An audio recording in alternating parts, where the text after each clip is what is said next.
이재명 당대표님에 대한 신변의 위협에 제보가 좀 있어가지고요. 러시아제 권총을 밀수해서 이재명 대표를 암살할 계획을 가지고 있다라. 최고위 직후 백브리핑에서 이런 제보를 공개하자 국회가 술렁였습니다. 구체적인 제보 내용이 뭐냐고 물었는데요. 이렇게 답했습니다. 군 정보사 장교 출신 분으로부터 들어온 제보입니다. HID 707 오비 요원들이 러시아제 권총을 밀수하여 이재명 대표를 암살할 계획을 가지고 있다고 합니다. 당분간 대표님은 노출이 안 되도록 하여 주시면 감사하겠습니다. 계엄 전이라면 소설 같은 이야기로 치부할 수도 있겠지만 이제는 그렇게 보기도 좀 힘든 상황이 아닐까 싶습니다. 민주당에선 이재명 대표에 대한 신변 보호를 강화해달라고 촉구했습니다. 수사당국은 이재명 대표의 신변 보호를 강화하고 신속히 수사에 착수해서 테러 예방과 진압에 총력을 기울여야 할 것입니다. 헌재 주변의 긴장감도 계속해서 고조되고 있습니다. 인근의 학교 11곳이 선고일에 휴교를 하기로 했고요. 주변 상정들은 입간판을 치우기로 했습니다. 흉기가 될 수도 있기 때문이죠. 우리 사회 분위기가 흉흉하게 느껴집니다. 네, 오늘 오전에 알려진 소식입니다. 이재명 대표에 대한 암살 계획에 대한 제보가 있다, 여러 건 있다라는 내용인데 잠시 뒤에 다루고요. 헌법재판소 주변에 지금 굉장한 비상 상황인 것 같아요. 특별 범죄 예방 강화 구역으로 지정이 됐고 종로와 중구 일대에 야외 기동 훈련을 시작을 한 상황입니다. 그만큼 상황이 어떻게 흘러갈지 모르고 일단 선고일은 정해지지 않았지만 선고일 전 또 당일 그 직후에 불상사가 일어날 수 있기 때문으로 판단이 되는데 각 정당에서도 지금 굉장히 걱정을 하고 있죠. 그렇죠. 그래서 저는 경찰이 지금 어떻게 보면 비상사태에 대비한 할 수 있는 모든 조치를 다 취하고 있는 것으로 보여지는데요. 우리가 그 서부지법 폭동을 경험했기 때문에 이러한 조치가 저는 절대 과하지 않다고 생각합니다. 그리고 비상사태도 일어나지 말아야 되고 그리고 경찰들도 다치지 말아야 됩니다. 그러기 위해선 충분한 조치가 필요하죠. 근데 저는 이렇게 공권력이 준비하는 것으로는 한계가 있다고 생각합니다. 예. 결국 정치권이 이 탄핵 심판 이후에 결과가 나온 이후에 이 지지자들을 어떻게 자중시키고 그 목소리를 어떻게 긍정적 에너지로 전환시킬 수 있을 것인가 그 역할은 정치권이 해야 된다고 생각하거든요. 제 개인적으로는 저는 탄핵 심판은 인용될 가능성이 거의 확실하다고 보고 있기 때문에 그거에 대해서 반발하는 보수 지지층 지금까지 국민의힘이 해왔던 그들을 자극하고 헌법재판소를 타겟팅하고 이런 목소리를 내는 것이 아니라 그들의 뭐 분노 이런 것들을 치러지게 될 조기 대선으로 이어질 수 있도록 긍정적으로 이끌 수 있도록 그 역할을 정치권이 해줘야 되는 것이거든요. 예. 그렇기 때문에 이렇게 공권력이 경찰이 아무리 열심히 준비를 한다 하더라도 결국 그걸 누군가가 선동하고 누군가가 이끌게 된다면 저건 무용지물이 될 수도 있습니다. 그렇기 때문에 저는 정치권이 좀 더 준비를 하고 그 이후에 어떻게 지지자들을 이끌 것인지에 대한 고민이 전 지도부나 양당 지도부 차원에서 이루어져야 된다고 생각합니다. 예, 정치권의 몫이다.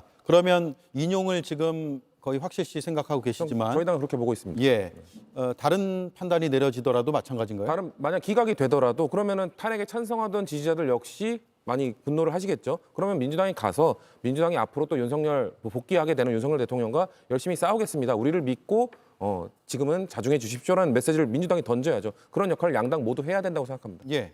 저도 성수현 위원장님 말씀에 전적으로 동의합니다. 어떤 판결이 나오든 정치권이 해야 될 일은 각 당이나 각 진영의 지지층에 대해서 자중하는 메시지가 나가야 됩니다. 경찰이 지금 야외 기동훈련 같은 경우 통상적으로 공터라든지 이런 저희가 일반 시민들이 보지 않는 지역에서 많이 하는데 저는 도심 지역에서 하는 건 굉장히 이례적입니다. 지금 경찰은 아마 판결 나오는 날 가포 비상형을 내릴 거라는 얘기가 나오고 있는데요. 가포 비상형은 경찰 전원이 경력 100%가 가용할 수 있는 인력으로 대기하고 있는 상태를 의미하는데 경찰이 지금 그 정도로 민감하게 반응한 건 저 역시 그것도 가하지 않다고 생각을 합니다. 예. 지금 경찰만으로 어찌 보면 이런 국민적 감정을 다 억누르거나 또는 정리할 수 없는 상황이라 생각을 하거든요. 정치권이 나서야 될 시기라는 점에 대해서는 저도 100% 공감을 하는 네, 부분입니다. 야외 기동훈련 FTX는 군에서나 저는 들었었는데 헌재 주변에서 이런 훈련이 시작했다는 것이 굉장히 위기감을 경찰에서도 보고 있다는 판단으로 보입니다. 조국 혁신당, 개혁신당의 입장도 듣고 나서 넘어갈게요. 예, 성치윤 위원께서 말씀 중에 양당이라는 표현을 자꾸 쓰셔요. 예, 물론 양당을 패널로 부르는 방송이 많고 그런 방송에 출연을 자주 하시니까 그런 실수를 하신 것 같은데 여기는 네 당이 와 있고 그 무거운 책임은 정치권에 있는 특히 국회 안에 의석을 갖고 있는 모든 정당이 책임을 져야 될 것이다. 얘기를 드리고 싶습니다. 그리고 이번 헌재의 결정, 헌재 선고에 불복하는 정당은 민주주의 경쟁의 장 입장권을 박탈해야 됩니다. 예. 헌재 결정에 불복하고 헌재를 없애버려야 된다. 헌재를 가루로 만들어버려야 된다라는 광장의 과격한 목소리에 더해서 주장을 하는 국민의힘의 중진 의원들, 그분들은 앞으로 피선거권을 박탈해야 됩니다. 예. 어떻게 헌법재판소의 결정에 대해서 불복을 해서 그런 헌재라면 있을 필요가 없다. 갈아버리겠다. 이런 얘기를 하는 사람들이 선거라는 거는 민주주의 경쟁의 장이지 않습니까? 최소한 나는 민주주의자다. 민주주의 체제를 인정을 한다. 그 안에 들어가서 경쟁을 하겠다 하는 사람만 선거에 나와야지 그렇지 않은 사람들이 선거에 나와서 떠드는 것. 피선거권을 저는 박탈해야 되고 만약 정당 차원에서 그렇게 한다? 그런 정당이 바로 위헌정당입니다. 예. 법무부가 위헌정당 심판 청구를 하고 헌법재판소는 그런 정당을 없애버려야 됩니다. 예, 민주주의에서 퇴장시켜야 된다. 그렇습니다. 예. 입장해 있다면 퇴장시키고 예, 입장에 있다면 입장을 하려고 하면 입장권을 박탈하고. 그렇습니다. 예. 알겠습니다. 예, 그 성시훈 의원님 말씀에 또 동의하면서도 사실 탄핵 직후에 저도 탄핵 인용은 확실시 생각하고 있거든요. 근데 탄핵 직후에 모든 당들이 어떻게 메시지를 내느냐도 중요하지만 탄핵 직전인 지금 정치권이 어떻게 메시지를 내는가가 상당히 중요하다고 봅니다. 2016년 박근혜 대통령 탄핵 직후에 이른바 탄기국, 탄핵 기각을 위한 국민총궐기운동본부에서 시위를 하면서 어떤 한 시민이 경찰 버스를 탈취해가지고 50여 차례 벽을 들이받고 또 그 과정에서 스피커가 떨어지는 바람에 사람이 사망하는 그런 사건이 발생했는데 예. 아무도 책임지는 사람이 없었습니다. 지금 그때보다 상황이 더 나아졌다고 생각하지는 않거든요. 훨씬 더 과격해졌고 시위와 집회의 규모는 훨씬 더 커졌습니다. 그럴 때 어떤 경찰과 공권력을 통해서 집회와 시위를 관리하는 것도 중요하지만 자꾸 이 집회와 시위의 열기를 자양분을 주는 듯한 정치권의 어떤 이런 선동은 자제되고 절제되어야 된다는 생각을 전 해보게 됩니다. 예. 자, 최소한 네 분의 방송을 보시는 분들은 그런 생각을 안 하실 거라고 확실히 믿고 있습니다. 이재명 대표의 암살 계획에 대한 제보를 받았다. 그동안 상상하지 못했던 일들이 잇따라서 일어났기 때문에 굉장히 심각하게 들리는데 어떤 내용의 제보입니까? 그러니까 이 그 707 특수단 전직 오비라고 나와 있죠. 이 오비 전직 요원이 이 러시아제 총을 구입해서 이재명 대표를 암살하려는 계획을 갖고 있다라는 제보였거든요. 근데 이런 것에 대해서 뭔가 뭐 크로스 체크를 한다던가 뭔가 그 정말 누구인지를 따져보고 지금 발표를 한 건 아니고 일단 이런 제보 문자가 자꾸 지도부나 의원들에게 오고 있으니까 예. 선제적으로 일단 알린 겁니다. 일단 선제적으로 알리는 효과는 여러 가지가 있겠죠. 일단 그 이재명 대표에 대한 경호가 강화될 것이고 또 그런 만약에 진짜 그런 계획을 하고 있다는 사람이 있다면 이것이 노출됐다는 것을 또 알려주는 것이고요. 그런 효과를 보기 위해서 그리고 이재명 대표 같은 경우에는 작년 1월에 우리가 모두 알고 있는 테러를 당했었기 때문에 정치 테러를 당했던 경험이 있기 때문에 이런 것들을 좀 과하게 반응하고 과하게 예방하고 하는 것은 저는 무리가 없다고 생각합니다. 그렇기 때문에 이런 것들을 좀 경각심을 일깨우고 지금 사회적 분위기가 너무 고조되고 있는 상황이기 때문에 이런 테러 위협도 있다. 저는 이재명 대표뿐만 아니라 다양한 정치인들에 대한 테러 위협도 가능하다고 생각하기 때문에 네. 전반적인 이런 정치인들에 대한 경호 지금의 사회 분위기를 좀 잠재우는 이런 좀 문화로 흘러가는 것이 필요하다고 생각하고 있습니다. 예. 국민의힘 권성동 원내대표도 정치인의 테러는 있어서는 안 된다 이런 메시지를 냈거든요. 이재명 대표, 권성동 원내대표의 입장을 차례로 들어보고 나서 김은영 위원에게 질문 드리겠습니다. 뭐 몰지각한 사람이 일부 있겠지만 대체적으로는 우리 국민들 수준을 믿습니다. 대표님 혹시 외부 활동 줄이실 계획 있으십니까? 아직 정치인에 대한 테러는 있어서는 안 된다. 정보가 구체성이 있고 사실에 근접한다 그런다면은 경찰은 더 많은 경호 인력을 파견해야 될 것으로 보고 있습니다. 예.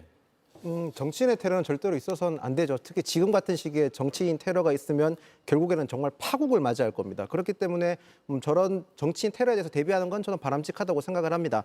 다만 다소 아쉬운 점은 황정화 의원이 구체적인 테러 지침 정황까지는 제보를 했는데 말씀을 하셨는데 제보자에 대해서는 굉장히 또 애매모호하게 말씀을 하셨거든요. 지금 또 굉장히 민감한 시기지 않습니까? 사회적으로 굉장히 갈등이 고조된 상황에서 구체적인 제보의 출처를 명확하게 밝혀줘야만 이런 야기를 또 혼돈을 더 야기를 안 시킬 것 같은데 저는 저 부분에 있어서는 황정화 의원께서 또 구체적으로 밝혀주시는 게 어찌 보면 이 내용의 신빙성도 높일 수 있고 대비도 더 확실하게 할 수 있다는 점에서는 황정화 의원께서 정확하게 더 밝히는 게 맞지 않느냐는 생각을 합니다. 예, 지금 실제로 어때요? 여의도에 다들 계실 텐데 김보엽 이기인 위원님, 여의도에서도 바짝 긴장하는 상황인가요? 꼭 이 제보를 떠나서 전반적인 지금 분위기가 그렇습니까? 최근에 윤석열 구속 취소된 뒤로 야 5당 중심으로 해서 광화문에서 연일 집회를 하고 있지 않습니까? 예. 제가 평소에 이재명 대표를 잘 알기 때문에 길에서 보게 되면 인사를 합니다.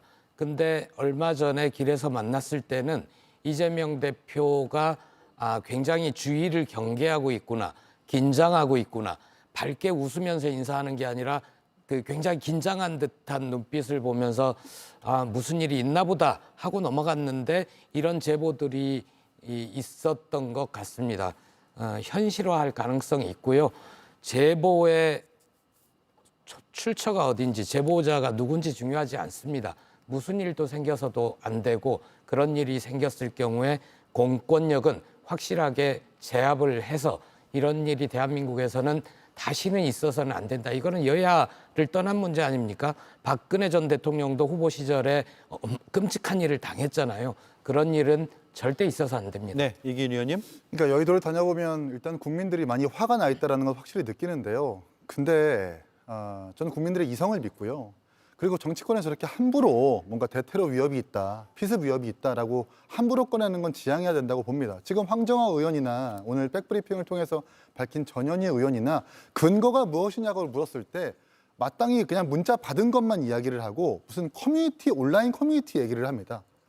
커뮤니티를 근거로 피습 위험이 있다라고 얘기하는 건데 저도 커뮤니티 가보면 이재명 대표 비판할 때 죽여버린다라는 위협을 많이 받거든요. 그럼에도 불구하고 저 얘기 꺼내지 않는다라는 것은 그것이 근거가 없기 때문입니다. 그런데 이것을 정치권 공론의 장으로 가져와가지고 마치 정말 실제하는 것처럼 특히 707 요원은 국가를 위해서 존재하는 국민 부대, 우리 군인이거든요. 근데 707 요원을 직접 거론하면서 러시아제 권총을 밀수한다는 아무런 근거도 없이 저렇게 허위로 의혹을 제기한다는 것 자체가 지금 이 정치권이 오히려 이 어떤 국민들의 어떤 탄핵 찬성과 반대 집회에 자양분을 주는 꼴이 되는 것은 아닌가라는 의문점을 갖고 있습니다. 예, 알겠습니다.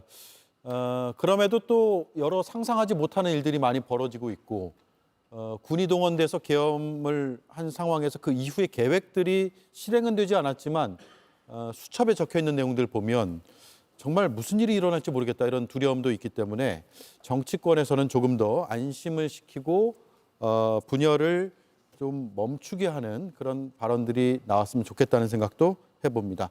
자, 그리고요, 대담은 여기까지 하고 법원 행정처장이 법사위에서 윤석열 대통령 구속 취소와 관련해서 즉시 항고를 통해서 상급심 판단을 받아볼 필요가 있다라고 생각한다라고 발언을 했네요. 검찰이 어떻게 또 답을 할지 궁금해집니다. 다음 시간에 이슈가 이어지면 토론을 또 해보죠. 네 분 고맙습니다.